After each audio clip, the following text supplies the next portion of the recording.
Mga hinigugma na itong mga igsoon. Daghan gyapon ta niya karon. Mga hinigugma na itong mga igsoon nga wa ron makatambong o nga uban na minaw lang atong greetings with love, with a sincere affection that we have upon them.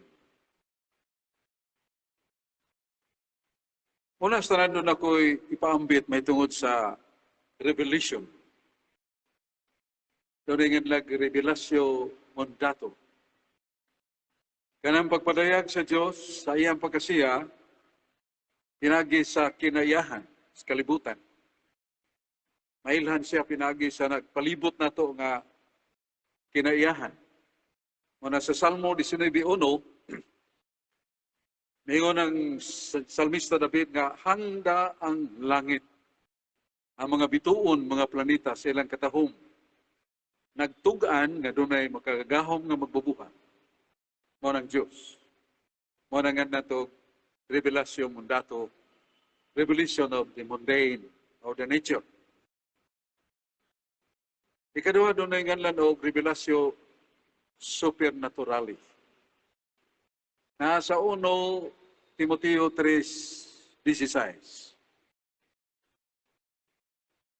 Mo ang misteryo sa atong pagtuo nga ang Diyos gipadayag sa unod.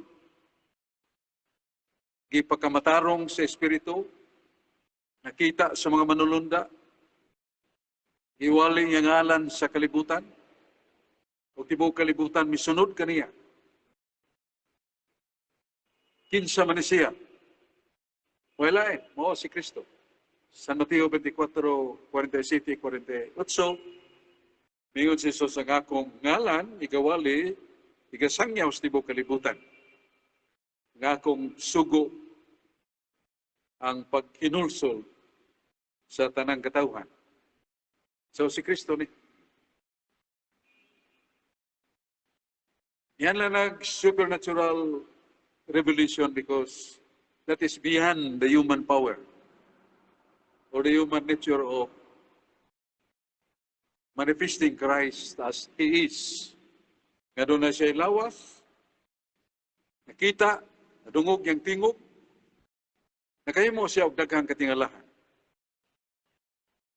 Namatod pa niya sa akong pagwali, pagtudlo, wa kayo naminaw kanako, wa kayo nituo kanako.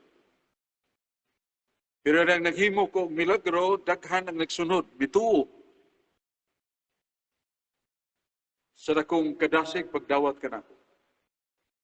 So Christ's performer of miracle because He is God who assumes another nature being man.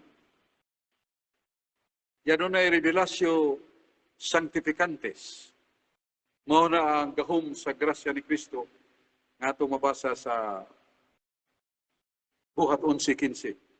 Nga grasya ni Kristo makaluwas. So pinagis mga sakramento, bunyag, konfirma, kumbisal, pagkalawat, ordins pagkapare, pagkasal, dihog sa masakitot, mga latayanan ni sa grasyang makasantos. Nga may mong madawat na ito kadadlaw ang Eucharistia kung lawas ni Kristo. Ya, Revelatio Verbi, Dei. Ang revelation of the Word of God. O gumatod pa ni Sirach, Kapitulo 34:8, ang labing taas sa tanang kinaadman, maong pulong sa Diyos. Ang labing hataas sa tanang kamatuuran, maong pulong sa Diyos. The highest authority.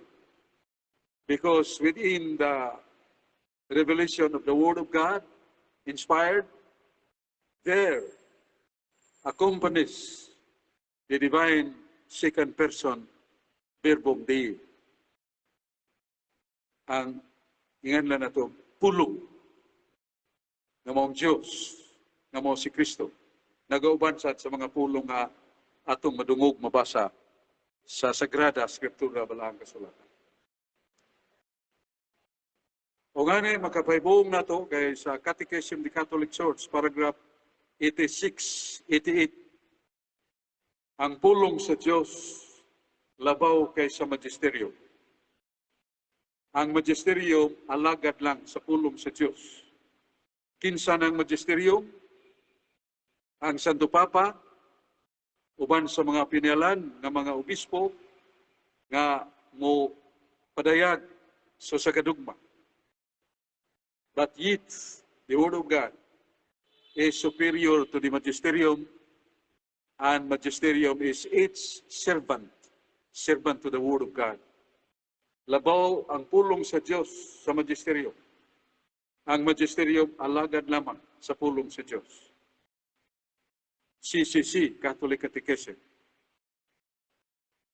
paragraph 86. O sa paragraph 88, there is no dogma that can be called dogma. No dogma that can be called dogma when it is not founded upon the Word of God. Nga kung na'y dogma nga isabwag, imantala sa Santo Papa o sa mga obispo, as magisterium, dili na mahimong dogma kung wala ipasukat sa pulong sa Diyos. Catechism of the Catholic Church, paragraph number 88. So that is how we respect the Word of God. The Word of God, the Bible, as its companion together, and that is the Church.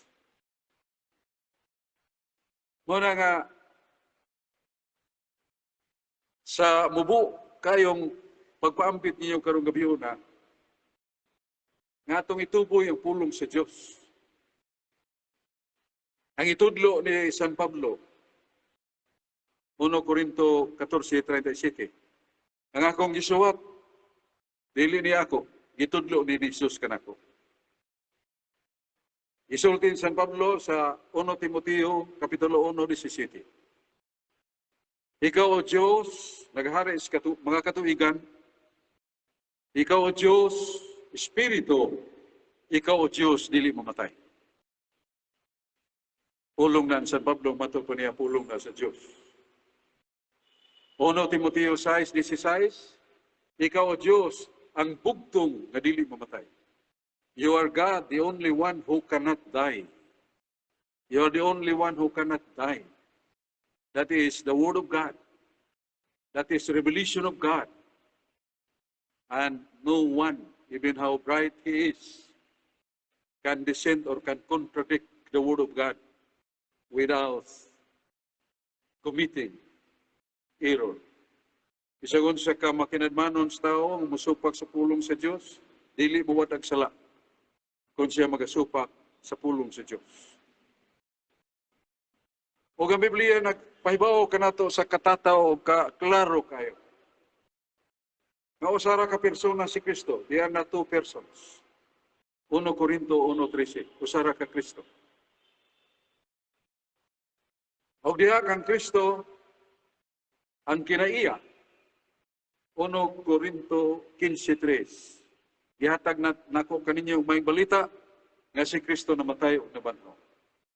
Si Kristo namatay og nabanhaw. Pero gipahibaw ta ni San Pedro, unang Santo Papa. Dili ta mangahas pagsupak o pagpakita o pagsupil ni San Pedro unang Santo Papa. 1 Pedro 3:18, si San Pedro mingon, sapagkat tinuod si Kristo namatay, siyang tawhanong kinaiya, namatay siyang lawas nga tawhanon. Pero buhi sa Espiritu. O ngayang Espiritu miadto sa bilangguan nga Espirituhanon, nga ang mga nabilanggo, mga Espiritu ngayang iwalian. Namatod pa sa atong mga komentaryo sa katisismo, that was the limbo. Nga mga patriarka sa daang tugon nga matay. Ilang kalag wa pa makaditso sa langit, nasa limbus patro. O katong dunay mga gagmay pagsala. Nagisaara ni Jesus, galalinon sila. Kablihan niya ang langit para kanila. So that Spirit who is alive and visits that prison is a person. It's not really a somewhat a ghost or multo. Person yun ni Kristo. Sa ito pa namatay, ang iyang pagkatao, matod pa ni San Pedro, namatay si Jesus ang tawhanon nga kinaiya, pero buhi ang divine person, buhi ang Espiritu. We cannot dare ourselves to dissent or contradict that fact uttered, pronounced by the first Pope, St. Peter. So, naay kahimtang ni Kristong namatay. Pero kung basahon na to ang San Juan 12:34, kita nahibaw sumalaos balaod ang Kristo dili mamatay. O gisuportahan ni sa malig-on kayong pahayag ni San Pablo, Hebreo 7:24, nga ang Kristo buhi sa kanunay, dili mamatay. Ang Kristo mulungtad nga buhi kanunay, kang iyang pagkapare, malungtaron man. So makita nato nga diha kang Kristo, isip second person of the Blessed Trinity, na ay namatay diha kaniyang iyang pagkatao, pero buhi iyang kahimtang isip Diyos. Kana ang kamatuuran nga gitudlo kanato sa Biblia. With due respect to the doctrine, God died doctrine, ngamingon sila abiding by the metaphysics nga the person is the hypostasis, the suppositum. Ang mga buhat ni Kristo siyang tawhanon nga kinaiya, pagmilagro o kamatayon, gihanok o gipahamtang sa divine person. Busa giklaro nila sa question number 4.5, yung second divine person, si Kristo, siya mismo Diyos, tinuod nga nag-antos ug namatay. Repeat, the second divine person, si Jesus mismo Diyos, nag-antos ug tinuod yung namatay. Sa ato padili lang kay ang iyang pagkatao namatay kay nagkabulag iyang lawas ug kalag. The very divine person who is God himself, according to them, suffered and really, truly died. Gilig-on pa gyud sa usa ka pangutana, what is the meaning of literal death? The meaning of literal death is factual, true, genuine. Likewise, really, the second divine person is dead. Nga kanang divine person nga mismo Diyos, tinuod yung namatay. Tinuod, genuine, wala magpatay-patay lang. Kaya ang buhing magpapatay-patay, dili na genuine nga namatay. So, tinuod yung namatay. Nawada ano kinabuhi ang Diyos. Busa mapugos kita pagdawat nga kini-misteryo. Sa ito pag-iangko nila, it's not only the human nature of Christ, the separation of body and soul that died. The very second person, Jesus, himself God, he suffered and really, truly died. Ngay kaduhang persona, Santissima Trinidad nga mo si Jesus, mismo Diyos, tinuod nga nag-antos ug namatay gayud. Tungod kay namatay gayud, mapugos kita pagdawat nga kini usa ka misteryo. Nganong gigamit nilang usa ka misteryo, kay giangko nila nga tinuod gyud nga namatay ang Dios. That really God is dead. Truly, God suffered and died. What can you say looking at the truth of the Bible? That is contradiction to the Bible. That is a blatant kind of dissent of the Word of God. Because I quote the Word of God, according to St. Paul, you God who dwells the unapproachable lights, you are the only God. You are the only one who cannot die. Ikaw, Diyos, bugtong nga dili mamatay. Sa Amplified Bible, 1 Timoteo 6:16, that immortality of Christ, the only one who can die, cannot accept any exception. That there is an instant that God also died. No. It cannot accept exception because you are God, the only one who cannot lie. And that very statement, according to Amplified Bible, 1 Timothy chapter 6, verse 16, it cannot welcome any expression of any kind of death. Sa ato pa, kanang pag-ingon nga ikaw, Diyos, bugto nga dili mamatay, dili ta makabi-abi og exception. Dili mamatay ang Diyos, pero na exception, nga namatay ang divine person. No. Big no. Because divine person and Godhead are one. Where can you find that in the dogmatic teaching?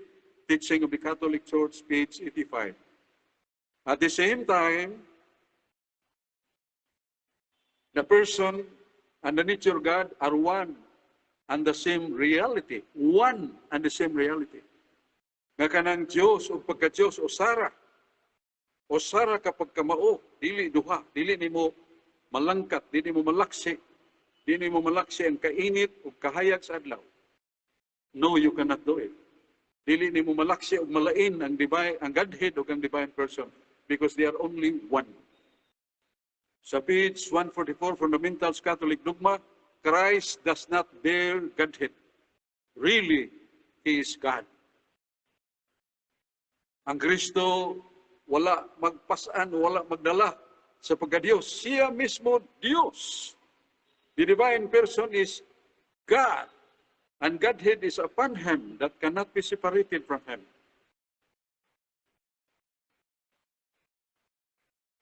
Catechism of the Catholic Church, page or paragraph 648, 649.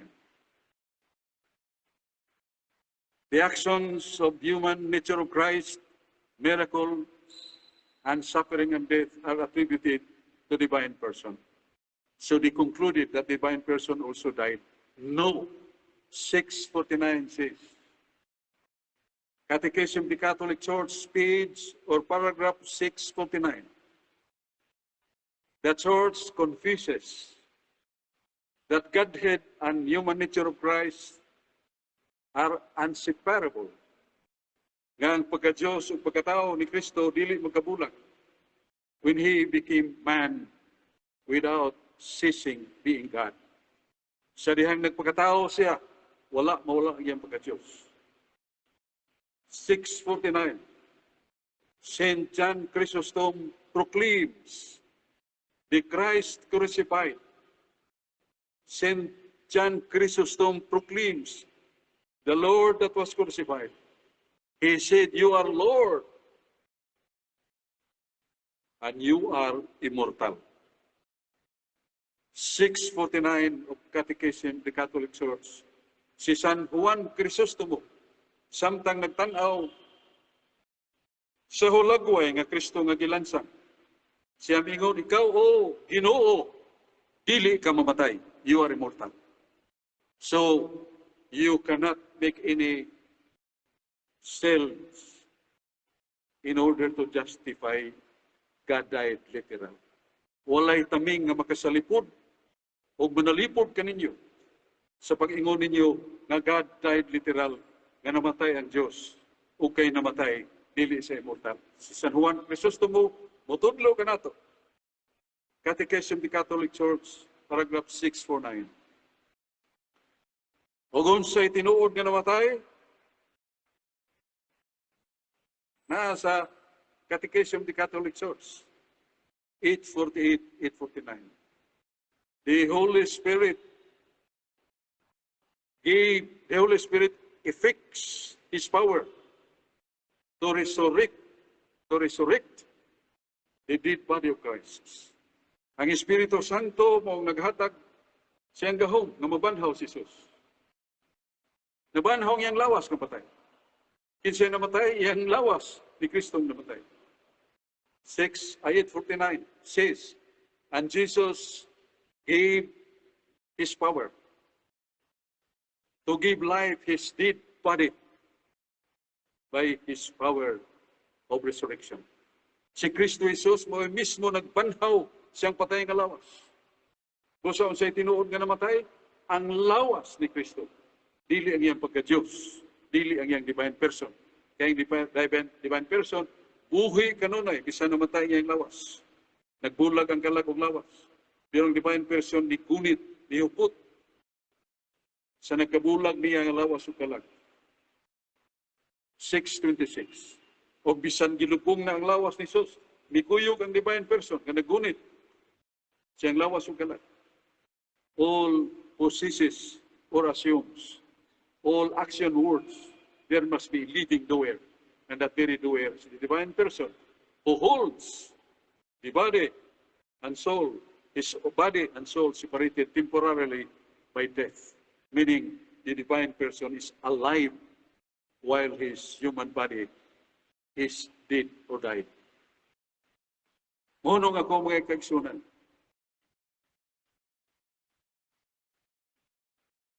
Sa question 4.6, ilang gi-admitir, ilang giangkon. Pag-ingon, nga kanang God died literal dili kana mabasa sa Biblia. Sila nag-ingon. Kanang God died understood literal dili kana mabasa sa Biblia. Kung kay dili mabasa ilang giangkon, wa sila katungod og gahom. Pag-impunir ka nato nga kita a kind of community of Catholic Faith Defenders Cebu who dared to violate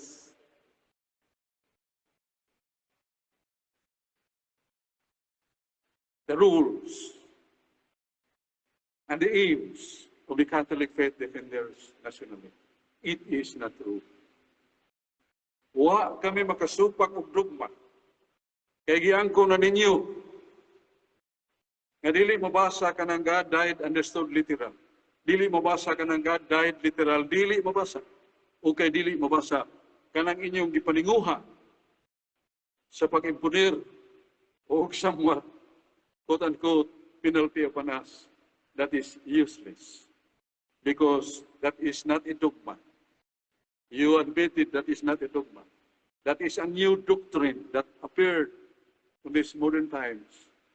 That's why I humbly ask, if that God died literal is a doctrine ancient as the early fathers. Kung kanang God died literal, nagsugod pa na sa mga Santos Padres. Sama ni San Atanasio, San Ignacio sa Antioquia, San Policarpo, San Justino Martir, Jerusalem, San Cirilo, Jerusalem. Wa kay mabasa. Ibasa kayo hinoon ni Brother Adam sa volume 3, the faith of our fathers. Volume 3. That statement is not found in the church fathers. God died literally. I also urge myself to ask this question. If that is not found from the mouth or authorities of the church fathers, where in the dogmas you can find that there is a doctrine which becomes a dogma, that there is a statement that God died literal. You cannot find that. The last name but the strongest. Where can you find in the Bible that there is such statement of the Bible written by any inspired prophets or holy ones of God that states in the Bible God died literal? Never. Only you can find yourself sustaining your somewhat bravery, maybe unknowingly, you are contradicting the Word of God. The only written and very literal Word of God says that you, God, a spirit, you are immortal. You, God, is the only one who cannot die. You are God who lives forever, forever. Jeremiah chapter 10, verse 10. That is literal. Not we can find literally in the Bible that God died, understood literal, or God died literally. Cannot be found in the Bible. Lastly, we shall use our lights as our faith. We shall use the strong affection of love for God and for us, and our love for us, for God, that we shall focus on the truth, not rather our somewhat daring attempt to make the Bible unbelievable and to make metaphysics, which was only invented by Aristotle, who died 1822 before Christ. And the teaching of metaphysics of Aristotle is focusing on externalities and experience. He denied that he tries to look into the inner of subjective of man, but only the objectives, the externals. Ang iyang gipukos ni Aristotle, mao mga butang sa gawas, o kinayahan, o kasinatian, kutob niya. He has not mentioned either about the Word of God. Wa gid siya mag-ingon nga kini nasuwat. Ako ni, kung muna gisunod sa itong mga igsuon, ang metaphysics. Supa ay labaw sa metaphysics, philosophy, o sa teolohiya. Labaw ang teolohiya. What is theology? It is the science of study on God, on Trinity, redemption, and salvation, founded upon the words of the Scripture. So therefore, theology is far superior than philosophy or metaphysics of Aristotle, who died 1822 before Christ. My dear brothers, look into the history of the Catholic Faith Defenders. We started 1947, 48, 49, after the Second World War. Until now, the Catholic Faith Defenders in Cebu is alive. And according to the report in the history of the churches of Asia, the first Catholic Faith Defenders in Asia is in Cebu. And wonderfully, I would like to deny my name was mentioned on that first Catholic Faith Defenders in Cebu. My name was mentioned. And there is a book written. And one of our brothers, Edwin Isaal, has that copy. It is acknowledged by the Catholic Church in the Philippines or Asia that the first Catholic Faith Defenders was born in Cebu. And we continued organizing in Davao, Cagayan, almost all provinces of Mindanao, Visayas, Bohol, Leyte, Negros, all ours. Even we reached to Manila. We are as such, but we do not exalt ourselves. We are not feeling proud of that, but humbly we just manifest who we are, the Catholic Faith Defenders of Cebu. Nagagayang salamat. May gabi, Istanan.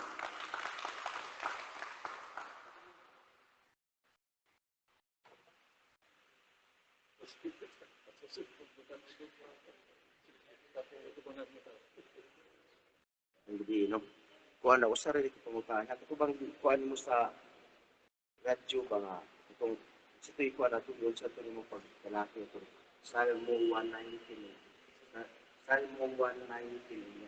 Salmo 119. 115. Kuhan mo ito, iruwayan ito.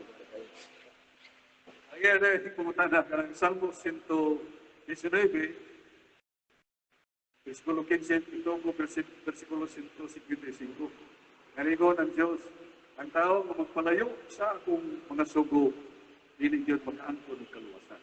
Para, nagkabot ang iyong pumunta. Yeah, salamat kayo.